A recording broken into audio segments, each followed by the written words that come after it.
ایک بندہ کہ لا الہ الا اللہ محمد الرسول اللہ، کہ اللہ کے سوا کوئی معبود نہیں، محمد الرسول اللہ اللہ کے رسول ہیں۔ ایک ہے کہ میں اللہ کی وحدانیت کو تو مانتا ہوں اور رسول کی رسالت کو نہیں مانتا، وہ مسلمان ہو سکتا ہے؟ نہیں۔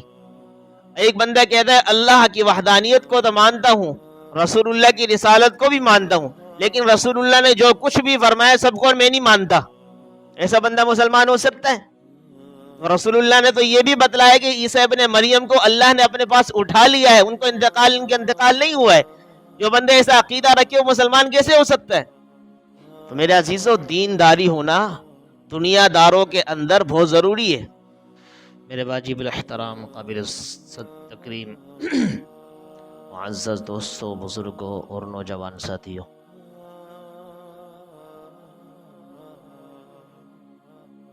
میں اور آپ جس معاشرے میں، جس پرفتن زمانے کے اندر سانس لے رہے ہیں، یہ بہت ہی زیادہ پرفتن زمانہ ہے، پرفتن دور ہے۔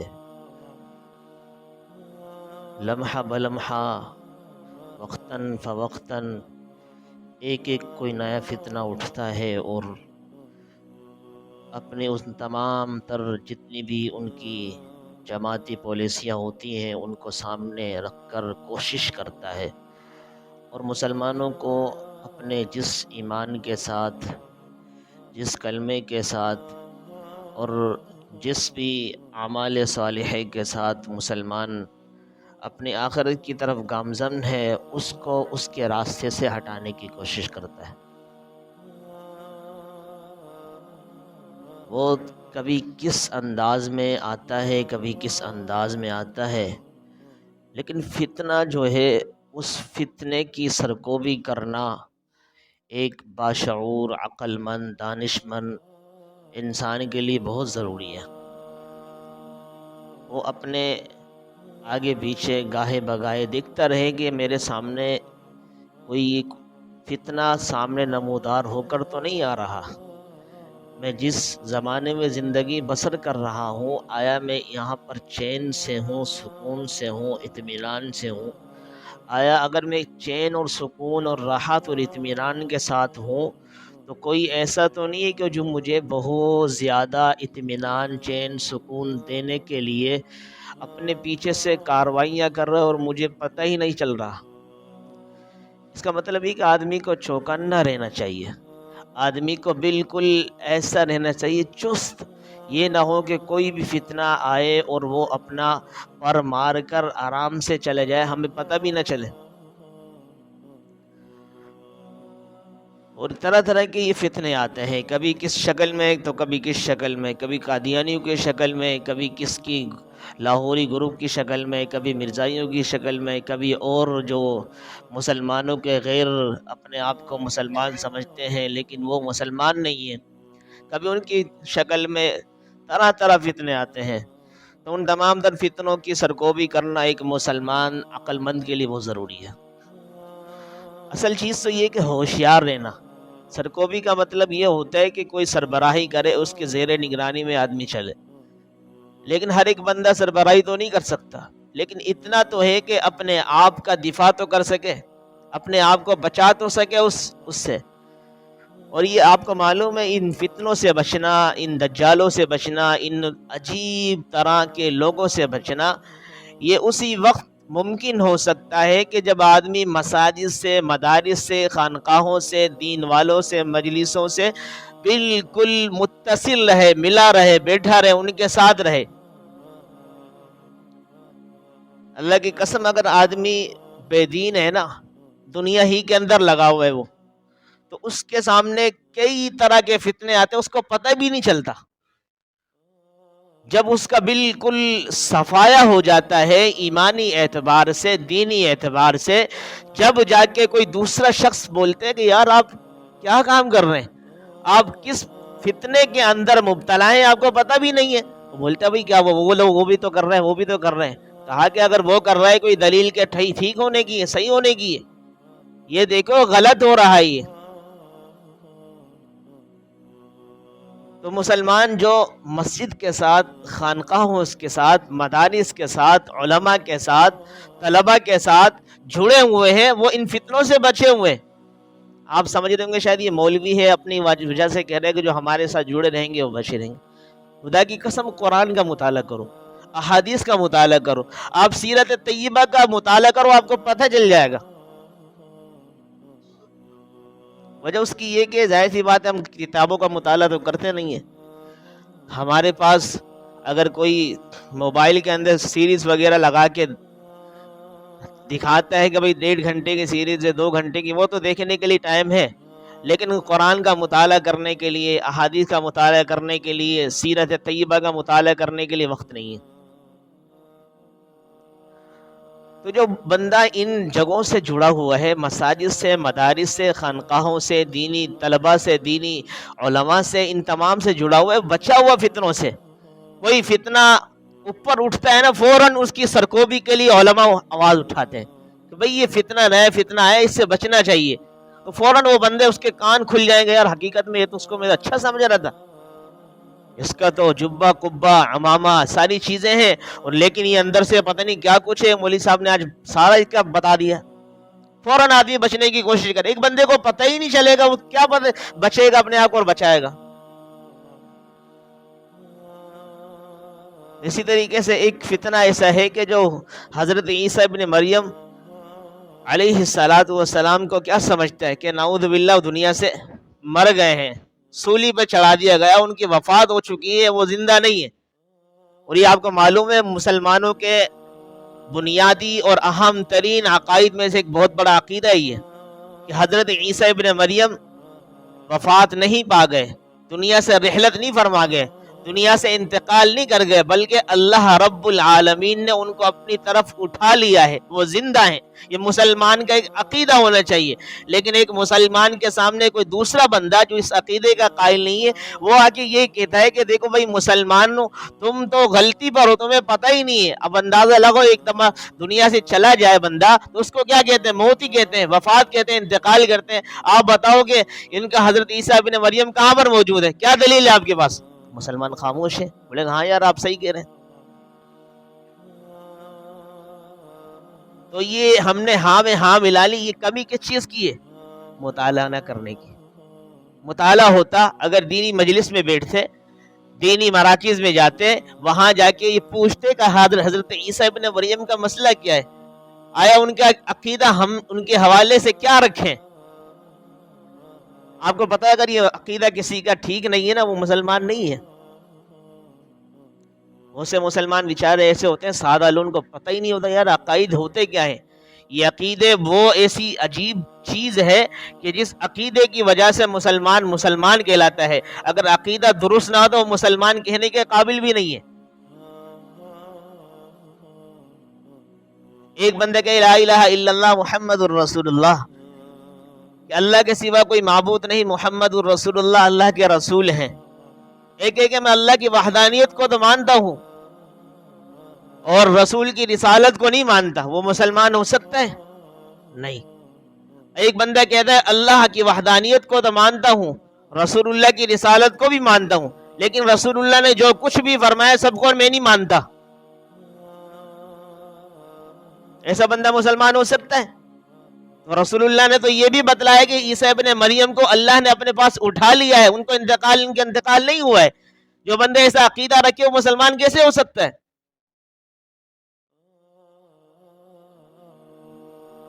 تو میرے عزیزو، دینداری ہونا دنیا داروں کے اندر بہت ضروری ہے۔ ایک واقعہ یاد آ گیا، حضرت مفتی تقی عثمانی صاحب لکھتے ہیں، فرماتے ہیں کہ ایک مرتبہ ایک شخص میرے پاس آیا کہ وہ آتے رہتا تھا، مجھ سے ملتا رہتا تھا، میرے متعلقین میں سے تھا۔ انہی کے ساتھ ان کا ایک بیٹا بھی آتا تھا، 12-15 سال کا تھا۔ کیا ایک وقت 2-4 سال کے بعد دوبارہ آیا وہ میرے پاس، مجھ سے ملاقات ہوئی، سلام دو ہوئی، میں نے کہا جی بیٹا کہاں ہے آپ کا؟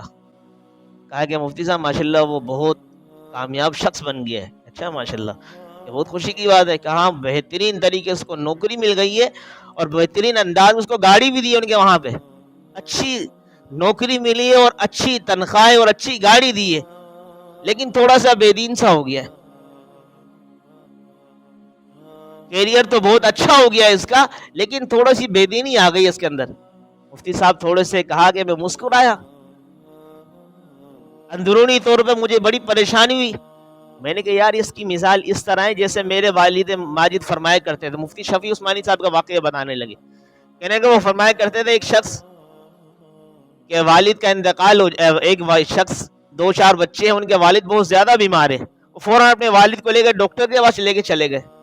اب ڈاکٹر ان کو دیکھنے لگا. دیکھنے کے بعد ان کے بچوں کو کہتے ہیں کہ ان کے آپ کے والد صاحب کی آنکھیں بالکل ٹھیک ہیں، ہونٹ بھی بالکل ٹھیک ہے، کان بھی بالکل ٹھیک ہے، بتی سی بالکل ٹھیک ہے، سب چیزیں ٹھیک ہے، صرف یہ کہ روح نکل گئی ہے. تو ڈاکٹر کو وہ سارے بھائی ان کے بچے کیا کہیں گے؟ بولے یار جب روح نکل گئی اب کیا فائدہ، پوری بتی سی کا، پوری آنکھوں کا، سب چیزیں تو ختم ہو گئی، اب کیا فائدہ ان کا؟ ابھی آئی نہیں. اسی طریقے سے جاب بھی مل گئی، نوکری بھی مل گئی، اسی طریقے سے تنخواہ بھی اچھی مل گئی، گاڑی بھی مل گئی، تو پورا کا پورا فرمایا کہ اس کے تو روح نکل گئی اب بے دینی میں ڈال کر. تو سب سے پہلے شیطان یہ چکر ڈالتا ہے کہ ہمارے دل کے اندر سے حیا اور ایمان کو نکال دیتا ہے. حیا اور ایمان جب نکل جاتا ہے، خدا کی قسم بھی کچھ بھی باقی نہیں رہتا ہے انسان کے اندر. حیا ہی کا تو تقاضا ہوتا ہے کہ آدمی بہت زیادہ گندگیوں سے بچتا ہے، اور جس بندے میں حیا نہیں ہوتی اس میں ایمان بھی نہیں ہوتا. اور ایک اور روایت اللہ کے رسول صلی اللہ علیہ وسلم کی یاد آ گئی، ان اللہ یعطی الدنیا من یحب ومن لا یحب، کہ اللہ تعالیٰ دنیا تو ہر اس شخص کو بھی دیتے ہیں جس سے محبت کرتے ہیں، اس کو بھی دنیا دے دیتے ہیں، جس سے محبت نہیں کرتے اس کو بھی دنیا دے دیتے ہیں. آگے اللہ کے رسول نے عجیب جملہ ارشاد فرمایا، وہ سننے کے قابل، اور حقیقت میں اس کو میں سمجھتا ہوں اپنے جو دل و دماغ کی تختی ہے اس پہ لکھ لینا چاہیے بندے کو. آگے اللہ کے رسول نے فرمایا کہ اللہ رب العالمین دین اس کو دیتا ہے کہ جس کو پسند فرماتا ہے، اور جس کو اللہ نے دین دے دیا سمجھو اس کو اللہ نے محبوب بنا لیا ہے. کہ دین صرف اسی کو ملتا ہے کہ جس کو اللہ پسند فرماتے ہیں. دنیا تو دونوں کو مل جاتی ہے، اس کو پسند کرتا ہے نہیں بھی کرتا. اب ہم یہ دیکھیں آیا ہمارے اندر اگر دینداری ہے دنیا کے ساتھ ساتھ تو اللہ کا شکریہ ادا کریں. اگر دینداری نہیں ہے تو یہ مت کہیں کہ یہ اللہ تعالیٰ کی عطا کردہ بہت بڑی نعمت ہے، اللہ مجھ سے خوش ہے تبھی تو مجھے یہ دنیا دے رہے، تبھی تو مجھے مال کی فراوانی دے رہے، تبھی تو ساری اولاد بھی بہترین، سارے 8-10 بچے ہمارے، اتنی دکانیں، اتنے کارخانے، گودام ہے، سب کچھ اللہ کی نعمتیں ہم پر نچھاور ہو رہی ہیں. یہ مطلب نہیں کہ اللہ تعالیٰ نے آپ کو پسند کر لیا اللہ آپ کو دے رہے. یہ سوچے کہ اللہ تعالیٰ کے حبیب نے تو فرمایا کہ اللہ جس کو پسند کرتے اس کو بھی دے دیتے، جس کو نہیں کرتے اس کو بھی دے دیتے دنیا. لیکن دین اسی کو ملا کرتا ہے کہ جس کو اللہ پسند فرماتے ہیں. تو اس لیے میرے عزیزوں ہم اس چیز کے اوپر غور و فکر کریں، آیا میرے اندر آپ کے اندر دنیا کے ساتھ ساتھ دینداری بھی ہے یا نہیں ہے؟ دینداری کا کوئی جز پایا جاتا ہے یا نہیں پایا جاتا؟ دینداری کے حوالے سے صفت و صلاح پر ہے یا نہیں ہے؟ صوم پر ہے یا نہیں ہے؟ حج اور زکوٰۃ پر ہے یا نہیں ہے؟ اگر ہے تو اللہ کا شکریہ ادا کرتے ہوئے اللہ سے دعا مانگتے ہیں اللہ تعالیٰ اسی پر استقامت دینا. اگر نہیں ہے تو فکر کریں، غور کریں، دوبارہ تدبر کریں اپنے اس کے اندر کہ یار اب میں اتنی میری عمر ہو گئی ہے، 15 سال 20 سال 30 سال 40 سال 50 سال 60 سال قبر کے قریب ہوتا چلا جا رہا ہوں میں، لیکن آیا میرے اندر کتنی فکر پیدا ہوئی آخرت کی، دین کے حوالے سے کتنی فکر ہوئی ہے. آج میں اپنے موزن صاحب سے اوپر کمرے میں یہ بات عرض کر رہا تھا، میں نے دیکھو ہم اپنے اولاد کو دین کی طرف راغب کریں، دین کی طرف رغبت دلائیں. اگر ہم ان کو دیندار کر کے دنیا سے چلے گئے نا، خدا کی قسم ہمارے مزے، یہ ہمارے بعد میں دعائیں کریں گے، بعد میں ہمارے لیے قرآن پڑھ کے بخشیں گے، بعد میں ہمارے لیے کہیں گے ہمارے والد محترم نے دنیا نہیں بنائی، ہمارے لیے دین پہ ہمیں کھڑے کر کے گئے.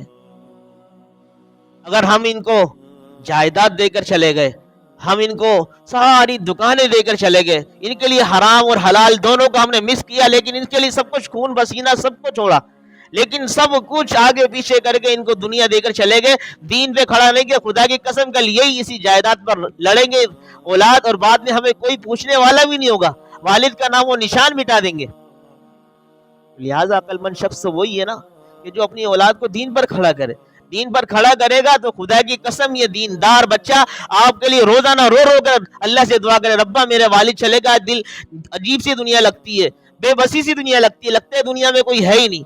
میرے والد محترم جب دنیا کے اندر تھے یوں لگتا تھا سب کچھ ہے میرے لیے، لیکن جب دین نہیں ہوتے زندگی کے اندر پھر اولاد کا عجیب حلیہ بگڑ جاتا ہے۔ وہ اپنے ماں باپ کو تو کیا کسی کو بھی نہیں سمجھتے کہ یار کوئی بھی سمجھانے لگے تمہارے والد محترم کتنے دیندار تھے، نیک آدمی تھے، سب کچھ تھے، انہوں کا سب کچھ تھے، اب چھوڑو، اب تو ہو گیا نا، چلے گئے دنیا سے۔ میرے عزیزو، اگر دیندار آدمی بھی ہو، ایک عالم ہو، مفتی ہو، وہ بھی اپنے بچے کو اگر دین پر کھڑا نہیں کرتا نا، کل کو اس کی اولاد بھی اس کے لیے دعا نہیں کرتی۔ اس لیے اپنے اولاد کو، خاص طور پہ اپنے آپ کو، سب سے پہلے ہم اپنے گریبان میں خود جھانکیں، یار ہم کتنے دیندار ہیں، کتنی دینداری ہے، کتنے اعتبار سے کاروبار حلال طریقے سے کرتے ہیں، کیا ہم حرام کو مکس کرتے ہیں، کیا ناجائز کو مکس کرتے ہیں، یہ ساری چیزیں دیکھیں ہم اپنے شعبے کے اندر۔ ہم کسی ایک کے اوپر تو انگلی اٹھا رہے ہوتے ہیں لیکن اپنے گریبان میں نہیں دیکھتے۔ بزرگ بہت پیاری بات فرمانے لگے، اللہ کریم نے دو آنکھیں دی ہیں کہ ایک آنکھ سے سامنے والے کی اچھائیاں دیکھو، جس سے آپ مخاطب ہیں، جس سے آپ مل رہے ہیں، یا آپ کا پڑوسی ہے، جو بھی جس سے بھی آپ کے تعلقات ہیں، اس سے آپ اس آنکھ سے اس کے ساری کی ساری اچھائیاں دیکھو، برائی کو طرف بالکل بھی نظر مت دوڑاؤ، اور دوسرے آنکھ سے آپ اپنی برائیاں دیکھیں، یار میرے اندر کتنی برائی ہیں۔ جب آدمی یہ نظر سے دیکھے گا اپنے آپ کو بھی، سامنے والے کو بھی، انشاءاللہ العزیز اس کی برائیاں ختم ہوتی چلی جائیں گی، اور اس کا جو مسلمان بھائی ہے اس کی بھی برائیاں ختم ہوتی چلی جائیں گی کہ نہیں بھائی اس کے اندر تو اچھائی ہے، میرے اندر تو سب سے زیادہ برائی ہے۔ جب یہ چیز آئے گی تو پھر آدمی کے اندر اپنائیت آتی ہے، پھر اپناپن محسوس ہوتا ہے جس سے بھی ملتا ہے، ورنہ ہر ایک دوسرا بندہ اس کو اپنا دشمن نظر آتا ہے۔ اللہ کے رسول صلی اللہ علیہ وسلم دین کے خیر خواہ تھے، مسلمان کے دیر خواہ تھے، امت مسلمہ کے خیر خواہ تھے، یہاں تک کہ پوری انسانیت کے خیر خواہ تھے۔ وما ارسلناک الا کافۃ للناس فرمایا کہ ہم نے تو پوری کی پوری انسانیت کے لیے آپ کو بھیجا تھا رحمت بنا کر۔ اللہ تعالیٰ سے دعا ہے کہ اللہ رب العالمین ہمارے اندر جو ٹوٹی پھوٹی دینداری ہے نا، اس کے اندر اور مزید محنت کرنے کی توفیق عطا فرمائے، اور اگر نہیں ہے تو ہمیں اپنے اس 5 فٹ کا 6 فٹ کے جو جسم ہے نا، اس کے اندر صحیح معنی میں اسلام کے جتنے قوانین ہیں ان کو نافذ کرنے والا بنائے۔ وما علینا الا البلاغ۔